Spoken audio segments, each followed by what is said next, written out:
بسم الله الرحمن الرحيم.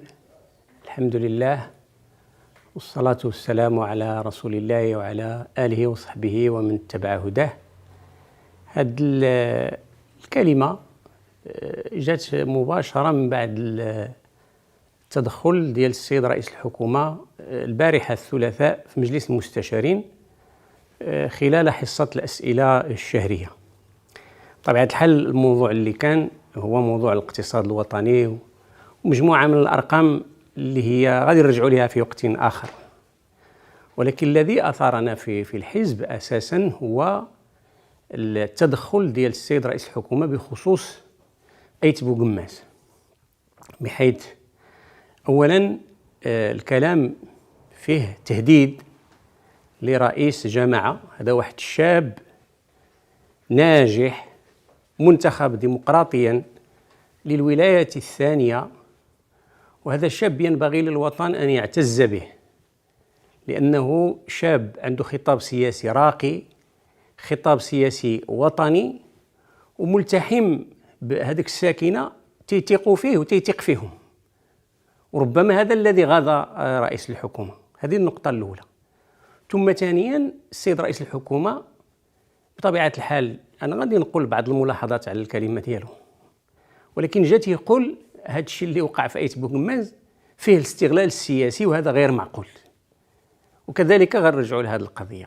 فلا بد نوضعوا بعد هذه المسألة ديال أيت بوقماز في السياق ديالها، كيفاش الوقائع اللي ربما السيد رئيس الحكومة لا يعلمها لأنه لم يتدخل في الموضوع إلا بعد مرور أزيد من 6 أيام عن هذه الوقائع. السي خالد تيكوكين هذا الشاب الناجح رئيس الجماعة ديال تبانت تيقول بوضوح أنه قام بعدة إجراءات ومسالك ووساطة مؤسساتية، ولما لم يبلغ هذا الأمر مداه ومنتهاه وما حققش الأهداف ديالو، الساكنة قررت بمحض إرادتها وقررت أن تخرج في مسيرة وصممت على ذلك، وهو كان بين خيارين، يا إما يبقى اللور وإما يساهم من موقع، بما أن المسيرة ماشية من موقع التأطير والترشيد بالنظر للثقة اللي كاينه بينه وبين الساكنة. وهذا الشيء راه شافوه المواطنين وحسوا به أثناء المسيرة اللي مشات بطريقة منظمة بالسقف ديال الثوابت الوطنية بشعارات وطنية، وكذلك شافوا من بعد من السلطات المحلية مشكورة قامت بالتجاوب وبالحوار وكانت نتائج وخرجوا عند الساكنة، والساكنة عادت الأمور والحياة إلى طبيعتها. فالسيد رئيس الحكومة عوض أن يفرح بهذا أو غير أن يسكت بما أنه سكت لمدة 5 أيام، جات يهدد رئيس مجلس الجماعة، هذه مؤسسة دستورية الجماعات الترابية عندها التدبير الحر وعندها الاستقلالية، وفي نفس الوقت جات يتهم طرف اللي هو حزب العدالة والتنمية بالاستغلال السياسي. الملاحظة الأولى، أولا السيد رئيس الحكومة أين كنت خلال هذه 5 أيام؟ فين كنتي؟ ما اتصلتي، ما سولتي، وجاي من بعد 5 أيام تتقول ودي الاستغلال السياسي والتهديد. واش ما عجبكش ديك النجاح اللي وقع أنه الساكنة خرجت بطريقة منظمة ومؤطرة والسلطات المحلية مشكورة حلوا المشكل وتجمعوا واتفقوا وشافوا ديك المطالب البسيطة اللي غادي نرجع لها والأمور عادت إلى حياتها الطبيعية؟ فإذا جئت بخطاب يؤجج، واش أنت الدور ديالك باش تلطف وتستوعب وتفتح آفاق؟ هذيك دابا واحد الدرس خصك أنت خصك تجي تقول ودي هذاك الأمور كاين بالفعل، كاين بعض المشاكل في التنمية وكذا وكذا غادي نوصلوا لها وهذا. ثانيا جيتي تتخبرنا بأن بيت تما ليلتين، شنو درتي من هاد الليلتين؟ راه ما تحتاجش تمشي تبات في أيت بوقماز ليلتين باش تطلع على المشاكل ديالها. إلا دزتي تما غير 4 ساعة خصك تعرف شنو واقع وخصك دير اللي عليك، انت رئيس حكومة. ثم انت ماشي غير بايت ليلتين في أيت بوقماز وما درتي والو، وكأنك يعني مررت ما عرفنا شنو درتي في ديك 2 الليلات. انت راك بايت اكثر من 10 سنين في صندوق التنمية اللي خديتيه من 2015 واللي فيه 50 مليار ديال الدرهم، وجيتي تتقول بأنه المناطق شاملة هذه التنمية، ولكن كاينه حق أولويات. واش ما بانتلكش في الأولويات في هاد 50 مليار واحد الطريق تما، هاد الطريق الجهوية 321 ووحدة 317 ولا 320، واحد المركز صحي خصو التاهيل وشي ملاعب. هادشي في هذيك 50 مليار هذيك الاولويات ما دخلاتش. اذا شنو اذا انت جيتي تدافع على راسك لان دزتي تما ليلتين والساكنه عارفينك وما درتي والو، والساكنه عارفينك بانك خديتي الامر بالصرف في صندوق تجاوز 50 مليار ديال الدرهم وما درتي والو. جيتي تدافع على راسك، ولكن كان خصك تسكت، لان هذا الدفاع بالعكس، هذا الدفاع هو ضدك، وهذا الدفاع راه ما تيعجبش الناس وما تيوطنش الناس.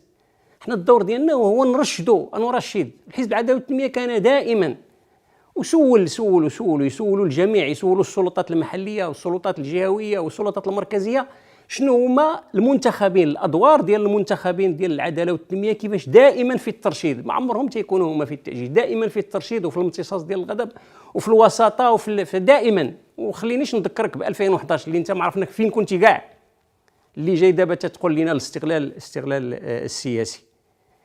هذا الامر هذا السيد رئيس الحكومه، احنا في الحقيقه رجعنا منين تجي للبرلمان تنديروا يدينا على قلبنا، لانه تنقولوا غير اسكت، لانه مرات تجي تهدد المستثمرين.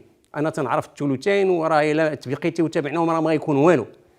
مرات تجي تهدد رؤساء الجماعه، وهذا رئيس مره اخرى تنأكد به بانه هذا نحن نعتز به، وخص الوطن يعتز بمثل هذا الشباب، هذا الشاب اللي كان بامكانه حتى هو اللي باقي تما في اعلى الجبال ومع الساكنه وبديك الحوار وبديك الكلام السياسي الراقي الوطني المتميز، واللي يبث الامل وفي نفس الوقت تيهدد الوضع. انت ما كان خصك تجي من بعد 5 ايام وتجي بديك الطريقه. اولا ما هذا التهديد ديالك هو ينبغي ان تتراجع عنه وان تعتذر عنه، لانه هذا التهديد لا ديال المستثمرين ولا ديال رؤساء الجماعات. وانا نقول لك الاستغلال السياسي ماشي حنا اللي درناه، انت اللي داير الاستغلال السياسي اللي جاي للبرلمان مؤسسه دستوريه من بعد 5 ايام ديال السبت المطبق. ما سمعناكش نهائيا، لولا التدخل مره اخرى ديال الحكيم ديال السلطات المحليه، وكذلك المستوى الراقي ديال رئيس الجماعه وديال الممثلين ديال الساكنه النضج ديال الساكنه اللي عطاك درس، اللي بيت عندهم 2 الليلات وما درتي والو، وجيتي تتخبرنا بانه بيت 2 الليلات وكانه تمن علينا بانك بيت 2 الليلات في ايت بوغماز. اذا اللي داير الاستغلال السياسي هو انت.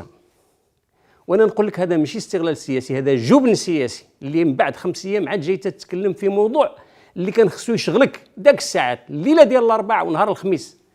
ثم نقول لك بانه هذا غباء سياسي، ما هو لا استغلال سياسي، هو استغلال سياسي لان جيتي تستغل منصه البرلمان في سؤال لا علاقه له بالموضوع، وجبن سياسي لانك تاخرت عن القيام بمسؤوليتك في وقتها، وغباء سياسي اللي جاي الامور الحمد لله هدأت، والسلطات المحليه والسلطات المنتخبه داروا خدمتهم وراهم خدامين في الميدان باش يعالجوا ديك الاشكاليات اللي قلتي بسيطه. وإلا كان بسيطه علاش ما درتي فيها والو؟ وانت مره اخرى هذه 10 سنين وانت ساكن في ديك الصندوق ديال التنميه، قول لنا الا كان بسيطه. اذا واش ماشي من الغباء السياسي تجي تحيي هذا الموضوع بهذه الطريقه؟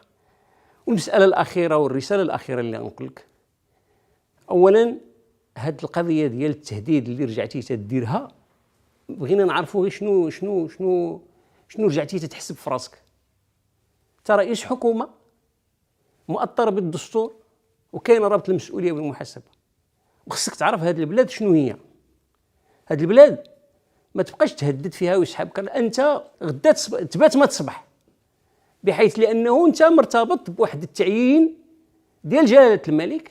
الا ما بقاش ديك التعيين ما بقيتي والو. انت خصك تدخل راسك مزيان بانه هذه البلاد راه كاين فيها شعار واحد: الله الوطن الملك. وغنعاودها لك: الله الوطن الملك. والاختيار الرابع اللي تزاد في الدستور 2011 اللي هو الاختيار الديمقراطي، اللي الناس تيختاروا الناس اللي يمثلوهم حقيقه واللي تيعرفوا السياسه. اما انت بان ليا مخاطك السياسه، وبالتالي بدات تراعي الكلام ديالك الله يجازيك بخير. حنا في حزب العداله والتنميه حنا هذه 4 سنين وانت في هذه الحكومه، وحنا تنبهوك بوطنيه، تنبهوك للاخطاء، تنبهوك للامور، وانت ما تسمع لا تسمع. وهذا هو المشكل ديالك. المشكل ديالك انك راكب راسك، لا تسمع الا لنفسك، وما تتخلي حتى واحد يقول لك وديها شنو الامور اللي خصها تدار، الامور اللي ما خصهاش تدار. فلذلك مره اخرى مرة أخرى هذه الخرجة ديالك الأخيرة في مجلس المستشارين هو خطأ سياسي حقيقي، وما كان لك أن تقوم بهذه الطريقة هذا. ولذلك مرة أخرى ننصحك بأنك خصك تعبر الكلمات ديالك، وخصك تحترم المؤسسات الدستورية، وخصك تحترم المواطنين، وخصك تقوم بالدور ديالك في المعالجة ديال الاختلالات التنموية، سواء في الحماية الاجتماعية أو في الاقتصاد الوطني أو في البرنامج ديال التفاوتات المجالية. والله الموفق، والسلام عليكم ورحمة الله تعالى وبركاته.